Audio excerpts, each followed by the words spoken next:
다윗에 대해서 나누었던 말씀을 기억하십니까? 수확철이 돼서 다윗이 피신해 있는 가까운 그일라라고 하는 작은 마을이 있었는데 블레셋 사람들이 수확기에 그 모든 수확물들을 탈취하기 위해서 전쟁을 걸어왔습니다. 다윗이 하나님 앞에 기도하고 그일라 사람들이 난처하니 도와야 되겠다 하고 도우려고 하는데 부하들이 반대합니다. 주군이여, 어려운 형편에 있는 사람들을 돕는 일은 좋은 일이되 우리의 형편이 지금 정규군도 아니고 싸움에 나갈 수 있는 병사의 숫자가 많지 않습니다. 출정해서는 안 됩니다. 다윗이 다시 하나님 앞에 기도합니다. 하나님께서 나가서 싸우라 하는 응답을 주십니다. 여러분, 이때 다윗은 하나님의 뜻을 따릅니다. 다윗의 부하들도 다윗을 사랑하는 마음이었지만 다들 출전해서는 안 된다고 하지만 다윗은 하나님의 뜻을 따랐습니다. 그랬을 때 하나님께서 승리를 주셨습니다. 여러분, 우리도 인생을 살아갈 때 나의 주위에서 나를 정말 걱정해 주는 사람들이 다 이쪽 길로 가라 하고 이야기해도 여러분이 기도하셔서 하나님의 뜻이 이쪽에 있으면 이쪽 길을 택하시고, 모든 사람들이 이 길이 맞다 하고 이야기해도 하나님 원하시는 게 반대편이면 그 길을 걸어서 하나님께서 결국 여러분이 잘 될 수 있도록 도와주시는 그 길을 걷는 여러분 되시기를 주님 이름으로 축복합니다. 자, 오늘은 또 다른 사건이 벌어집니다. 10이라고 하는 지역에 사는 사람들에 관한 이야기입니다. 이제 다윗이 한숨을 돌리고 있을 때 또 다른 사건이 생기는데요. 자, 19절 말씀을 화면으로 한번 보십시오. 함께 한번 읽어볼까요? 시작. 그때 10사람들이 기브아에 이르러 사울에게 나와 이르되 다윗이 우리와 함께 광야 남쪽 하길라산 숲을 요새에 숨지 아니하였나이까. 아멘. 10사람들, 10이라는 말은 지프라는 지명인데요. 우리가 옛날 번역에 그냥 발음이 어려우니까 10사람들 이렇게 번역했습니다. 여기 있는 사람들이 다윗이 어디 있다 하는 걸 사울 왕한테 밀고 하는 겁니다. 왜 10사람들이 이렇게 했을까? 여러분에게 여쭤보겠습니다. 다윗이 어느 지파입니까? 과묵하시군요. 다윗은 유다 지파입니다. 10사람들은 어느 지파일까요? 유다 지파입니다. 같은 지파입니다, 여러분. 다른 지파면 조금 이해가 되는데 같은 지파면 다윗 우리 지파인데 우리가 좀 숨겨줘야 되겠다. 그럴 법도 한데 같은 지파임에도 불구하고 10사람들은 다윗을 사울 왕에게 위치를 고발합니다. 왜 그랬을까? 이유가 성경에 명확하게 나오지 않지만 추측하기로는 다윗이 지금 도망자니까 우리가 왕에게 다윗을 고발하면 왕이 우리에게 큰 상을 내리지 않겠는가, 그런 현실적인 이익을 생각해서 다윗을 밀고 하는 것으로 그렇게 볼 수 있습니다. 자, 그러니 사울 왕이 최정의 병사들을 이끌고 다윗을 추격하게 됩니다. 에워싸입니다. 24절 한번 보십시오.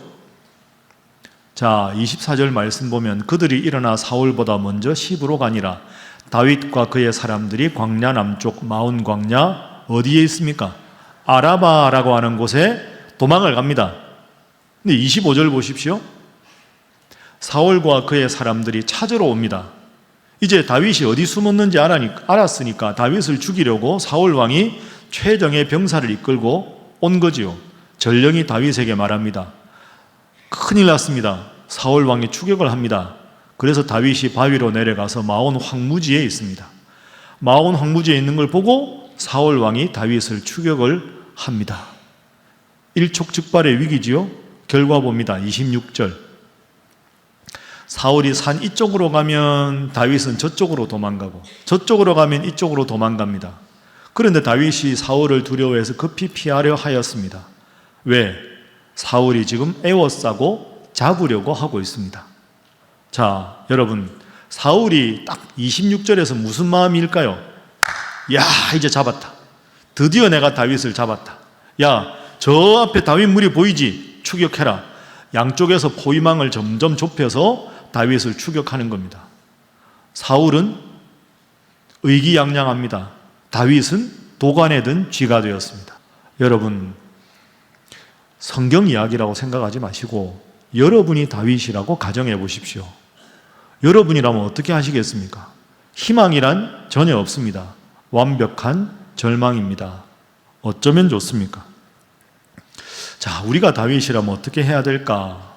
그런데 이 질문을 해결하기 전에 먼저 우리가 10사람들에 대해서 한번 생각을 해보겠습니다. 여러분, 이 사람들 좋은 사람들입니까? 안타까운 사람들입니까?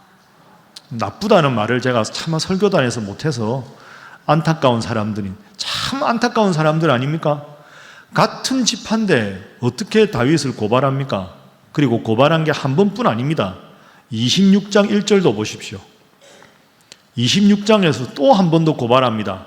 사울 왕이여, 다윗이 저기 있습니다. 참 이 사람들 안타까운 사람들이죠. 자, 여러분 잘 생각하십시오. 우리 주위에도 늘 이런 사람들이 있습니다. 10사람들은 어떤 사람인가 한번 따라해 보시죠. 겉으로는 하나님, 속으로는 이기적인 생각으로 가득 찬 사람들. 이런 사람들이 10사람들입니다. 같은 집하니까, 같은 고향 사람이니까, 오랫동안 친구로 잘 알고 지냈으니까 그것이 사람을 믿는 결정적인 증거가 되어서는 안 된다 하는 것이 오늘 10사람들을 통해서 우리가 얻는 교훈입니다. 믿는 도끼에 뭐가 찍힙니까? 발등 찍힙니다. 여러분 생각해 보세요. 이 10사람들이 하나님을 안 믿은 사람들이 아닙니다. 이스라엘 백성입니다. 유다 지파입니다. 하나님을 믿었던 사람들입니다. 그런데 이 사람들의 문제는 뭐냐? 하나님을 믿는 믿음과 다윗을 고발해서 얻는 이익을 견주어 본 겁니다. 내가 다윗을 고발하면 더 큰 상을 받겠다 싶으니까 하나님을 믿는 믿음을 버린 거죠. 다윗은 어땠습니까? 지난주 말씀 생각해 보십시오. 하나님 믿는 믿음이 있는데 지금 어려운 그일라 사람들을 도와야 합니다. 도울 형편이 안 되지만 이들을 도와줍니다. 그게 겉으로도 하나님을 믿는 사람, 속으로도 하나님을 잘 믿는 사람, 그게 다윗이고요. 10사람들은 겉으로는 하나님을 그럴듯하게 믿는 것 같지만 믿음과 내 이익이 딱 부딪히면 믿음보다는 내 이익을 먼저 생각하는 사람들, 그 사람들이 10사람들입니다. 그렇게 볼 수 있는 중요한 근거가 그 다음 절입니다. 20절 보십시오. 참 밉지요. 이렇게 말합니다. 함께 읽어봅니다. 시작. 그러하온즉 왕은 내려오시기를 원하시는 대로 내려오소서. 그를 왕의 손에 넘길 것이 우리의 의문이다 하니. 왕이시여, 왕에게 다윗을 넘기는 것이 우리의 의무입니다. 이렇게 사울 왕에게 아부를 하는 사람들이 10사람들입니다. 여러분, 사람은 이런 존재입니다. 제 오늘 설교 제목인데요. 한번 따라해 보시죠. 믿음의 대상 하나님, 사랑의 대상 인간. 믿음의 대상이 누구라고요? 하나님. 우리가 사랑해야 될 사람은 사람이다. 저 사람은 절대로 그럴 리가 없어. 저 사람은 확실해. 여러분, 그게 아닙니다. 내가 기도 부탁할 수도 있고요. 사람에게 의지하는 게 잘못이라는 게 아닙니다. 그러나 절대로 그렇지 않아. 절대라는 단어는 사람에게는 어울리지 않는 말입니다. 영원한 아군도 없고 영원한 적군도 없습니다. 같은 집한데도, 같은 하나님을 믿어도 다윗을 팔았습니다. 여러분, 그래서 이 점을 잘 생각하십시오. 우리가 왜 하나님께 기도할까요? 하나님은 절대적으로 나를 사랑하시는 분, 그 어떤 사람도 절대적인 내 편은 없습니다. 이 점을 우리가 꼭 기억해야 합니다. 웃지만 슬픈 이야기, 젊은 사람들이 웃픈 이야기라고 하지요. 제가 미국에서 공부할 때 한인교회들이 많이 있을 거 아닙니까? 미국에 이민 와 있는 한인 목회자들 사이에 이런 말이 돌아왔습니다. 교회 부임할 때 공항에 마중 나온 사람 때문에 마지막에 공항으로 다시 돌아간다. 이해가 되십니까? 안 되는 표정이니 한 번 더 읽겠습니다. 교회에 부임할 때 공항에 마중 온 그 사람 때문에 다시 언젠가 공항으로 돌아간다. 이제 고개를 좀 끄덕이시는군요. 여러분, 미국은 땅이 크지 않습니까? 그럼 예를 들어서 어느 교회에서 담임 목사님을 청빙할 때 차로 가기가 어렵습니다. 그러면 청빙 과정을 다 끝내고 목사님 한 분이 딱 정해지면 그 목사님 부임할 때 대부분 비행기 타고 올 거 아닙니까? 그럼 낯선 곳에 공항에 가면 차를 못 가져갔으니까 공항에 누군가가 목사님을 모시러 오겠지요. 누가 갈까요? 목사님 모실 때 제일 중요한 역할을 했던 청빙위원이 나가실 거 아닙니까? 그분이 딱 나가서 아유 목사님이십니까? 반갑습니다 하고는 반갑게 맞이합니다. 그리고는 교회에서 목회를 하는데 이분이 내가 목사님 모셔왔는데 목사님 왜 내 생각하는 대로 안 해주시나? 이러면서 목사님하고 약간 이렇게 관계가 금이 갈 수 있다는 거죠. 그 목사님 뜻과 이분들의 뜻이 점점 달라져서 이제는 더 이상 함께 할 수 없게 됐을 때 그러면 다시 목사님은 안타깝게도 다시 그 교회를 사임하게 된다. 누구 때문에? 처음에 공항에 목사님 모시러 간 그분 때문에 결국은 다시 공항으로 가게 된다. 여러분, 이게 웃픈 이야기인데요. 이런 경우가 상당히 많습니다. 제가 미국에서 여러 케이스를 보았습니다. 그렇다고 목사님 잘못일까요? 그분 잘못일까요? 아닙니다. 다 허물이 있습니다. 전부 연약합니다. 영원한 적군과 영원한 아군은 없다니까요. 믿음의 대상은 오직 하나님이신 줄로 믿습니다. 우리가 해야 될 일은 믿음의 대상은 하나님, 서로에 대해서는 예의를 다하고 사랑하는 것, 그게 우리 기독교인의 삶의 태도가 되어야 합니다. 한번 따라해 보시죠. 믿음의 대상은 하나님이고 사랑의 대상이 인간이다. 여러분, 이 점을 꼭 기억하셔서 하나님 잘 믿으시고 서로 사랑하는 여러분 되시기를 주님 이름으로 축복합니다. 자, 옆에 분들과 인사 한번 하겠습니다. 평생 하나님 잘 믿으시기 바랍니다.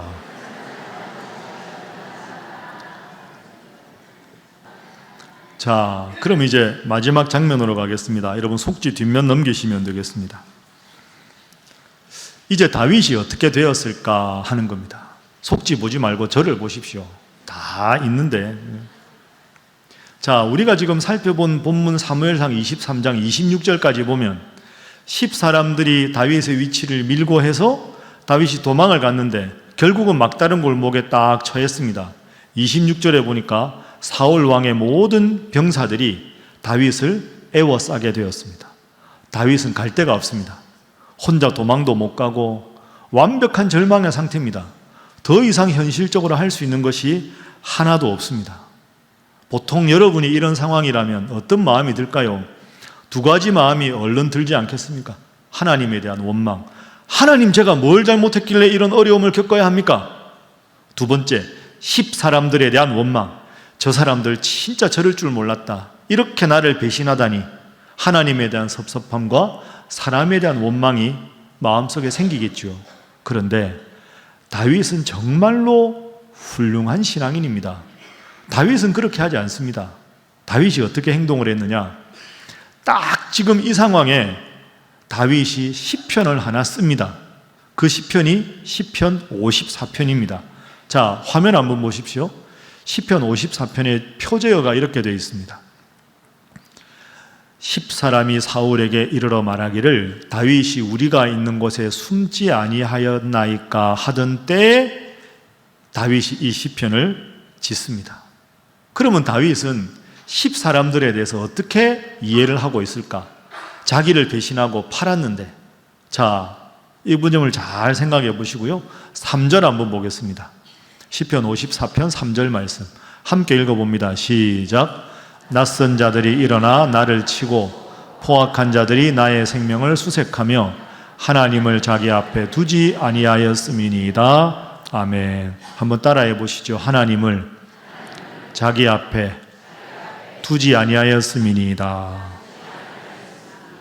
여러분, 이게 10사람들에 대한 다윗의 해석입니다. 참 은혜롭지 않습니까? 저 사람들 진짜 나쁜 사람 아닙니까? 이렇게 하나님 앞에 원망하는 게 아니라, 야, 나랑 같은 집한데, 아니, 나 같은 사람 도와줘야 되는데 왜 저렇게 했을까? 기도하다가 해석을 한 겁니다. 하나님, 제가 10사람들 미워하지 않겠습니다.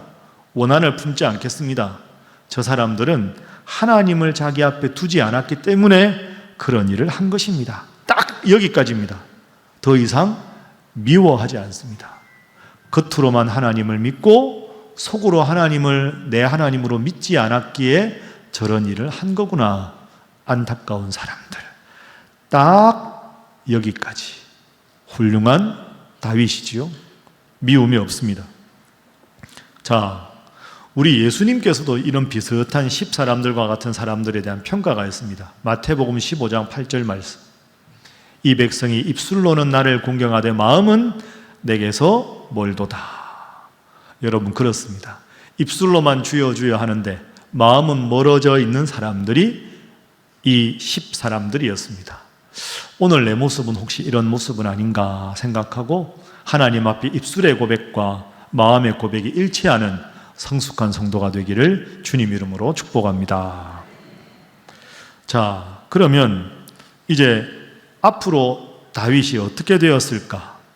완전히 포위가 됐는데 어떻게 되었을까? 그 점을 한번 살펴보겠습니다.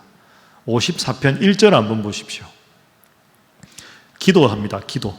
자, 함께 읽어봅니다. 시작. 하나님이여, 주의 이름으로 나를 구원하시고 주의 힘으로 나를 변호하소서. 아멘. 10사람들은 배신했고 다윗을 사울 왕이 완전히 추격해서 포위망을 점점 좁혀오고 있는데 이 상황에서 다윗이 뭐 했다고요? 기도합니다. 하나님, 나를 구해 주십시오. 하나님, 나의 피난처가 되어 주십시오. 여러분, 이 상황에서 기도하기가 쉽지 않습니다. 완벽한 절망 아닙니까? 부하들도 웅성웅성하고 죽은 우리 어떻게 해야 합니까? 방법을 알려주십시오. 막 그럴 텐데도 가만히 하나님 앞에 기도합니다. 그 기도 한 구절 한 구절이 얼마나 위대한지 모릅니다. 자, 이어지는 5절 한번 보십시오. 5절에 다윗이 이렇게 기도합니다. 함께 읽지요. 시작. 주께서는 내 원수에게 악으로 갚으시리니 주의 성실하심으로 그들을 멸하소서. 아멘. 따라합니다. 주께서는 내 원수에게 악으로 갚으시리니. 하나님, 나를 쫓는 이 원수들에게 하나님께서 갚으실 것을 제가 믿습니다 라고 고백합니다. 결코 쉬운 고백이 아니지요. 싸울 수도 없는 상황인데, 뚫고 나갈 수도 없는 상황인데, 아무런 희망이 없는데 하나님께서 이들을 물리쳐 주실 것을 제가 미리 믿습니다 고백합니다. 이어지는 6절도 보십시오. 함께 읽습니다. 시작. 내가 낙헌제로 주께 제사하리이다. 여호와여, 주의 이름에 감사하오리니 주의 이름이 선하심이니이다. 아멘. 낙헌제라는 제사는 내가 하나님 앞에 기도를 했는데 기도를 응답해 주셨을 때 감사해서 드리는 제사가 낙헌제입니다. 지금 다윗은 낙헌제를 드릴 상황이 아닙니다. 사방에서 포위가 점점 포위망을 좁혀서 사울이 다가오고 있는데 다윗이 지금 뭐라고 기도합니까? 하나님, 감사합니다. 하나님이 분명히 이 상황에서 나를 건져 주실 것을 미리 믿고 감사합니다. 여러분, 하늘에 계신 하나님이 이 다윗을 보면 감동하지 않았겠습니까? 대부분 사람 같으면 막 하나님 원망하고 하나님께 등을 돌릴 텐데, 안절부절 못할 텐데, 하나님, 저 도와주실 거 잘 알고 있습니다. 미리 감사합니다. 이렇게 미리 감사했습니다. 여러분, 이거 참 어렵지만 우리가 배워야 할 자세 아니겠습니까?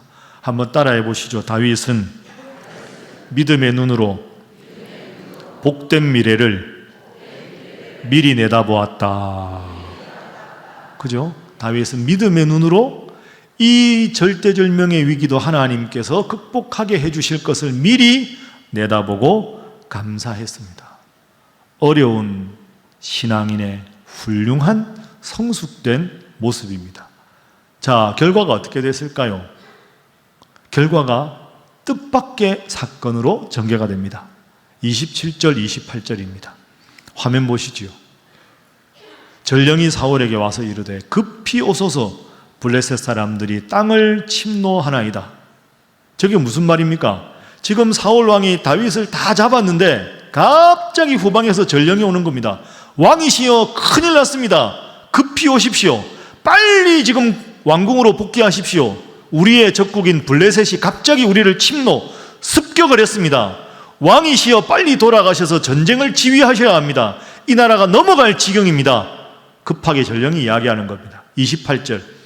이에 사울이 다윗 뒤쪽 길을 어떻게 하고 그치고 할 수 없이 돌아와 블레셋 사람들을 치러 갔으므로 그곳을 셀라하마 느곳이라 칭하니라. 셀라하마 느곳은 분리의 바위, 이런 뜻입니다. 지금 저 바위를 두고 다윗 일행이 눈앞에 있는데 그걸 두고 더 이상 추격을 못하니까 사울 왕과 다윗이 분리되었다. 그리고는 눈물을 머금고 안타깝지만 이 나라를, 왕위를 지키기 위해서 사울은 다시 돌아갑니다. 하나님께서 극적인 방법으로 적국 블레셋을 동원해서 다윗을 도와주셨습니다. 여러분, 어떻게 이런 일이 생겼습니까? 다윗이 위대해서가 아닙니다. 사울이 어리석어서가 아닙니다. 하나님 앞에 미리 감사하고 기도하니 하나님께서 다윗을 극적으로 그 엄청난 위기에서 극복할 수 있도록 해주셨습니다. 오늘 말씀의 주제가 이것입니다. 살다 보면 예기치 않은 어려움도 생기고 믿었던 사람이 여러분을 배신할 때도 있고 아무리 쳐다보아도 도저히 희망이라고는 보이지 않는 막다른 골목에 있을지라도 시편 54편의 다윗의 고백처럼 하나님, 내가 하나님 편에 있으니 하나님께서 이 위기를 극복시켜 주실 줄로 믿습니다. 미리 믿고 기도하면 하나님께서 여러분의 인생을 극적인 위기에서 아름다운 복으로 바꾸어 주실 줄로 믿습니다. 그런 희망을 바라보며 어렵고 힘들어도 날마다 기도하는 여러분 되시기를 주님 이름으로 축복합니다. 옆에 분들과 인사하겠습니다. 열심히 기도하시기 바랍니다. 자, 한 번 더 인사합니다. 하나님께서 반드시 해결해 주십니다. 제가 여기 말씀을 내 삶에 적용하기 맨 밑에 썼습니다. 때로 죽을 것 같은 힘든 상황이 내 인생에 올 수도 있다. 그러나 하나님은 결코 우리를 죽기까지 내버려 두지 않으신다. 여러분 믿습니까? 네. 이제 말씀을 정리하겠습니다. 아까 설교하기 전에 우리 찬양팀에서 찬양할 때 불렀던 곡, 그 곡의 가사가 오늘 설교 전체 주제입니다. 사람을 보며 세상을 볼 땐 만족함이 없었네. 나의 하나님 그분을 뵐 땐 나는 만족하였네. 그렇죠? 사람을 보며 세상을 볼 때는 원망도 생기고 섭섭한 마음도 들지만 나의 하나님 그분을 볼 때는 하나님이 도와주셔서 나는 만족할 수 있다. 이번 주 추석 명절 연휴 기간입니다. 어떻게 보내시렵니까? 오늘 말씀 생각하고 이 곡을 생각하면서 한 주간 내내 뭐 하는데 그러면서 한 주간 동안 사람을 보며 세상을 볼 때는 만족함이 없지만 내 하나님이 내가 인생에 지금 힘들고 어렵고 지쳤지만 주님께서 위로를 하셔서 내 인생을 만족해 주실 것이다.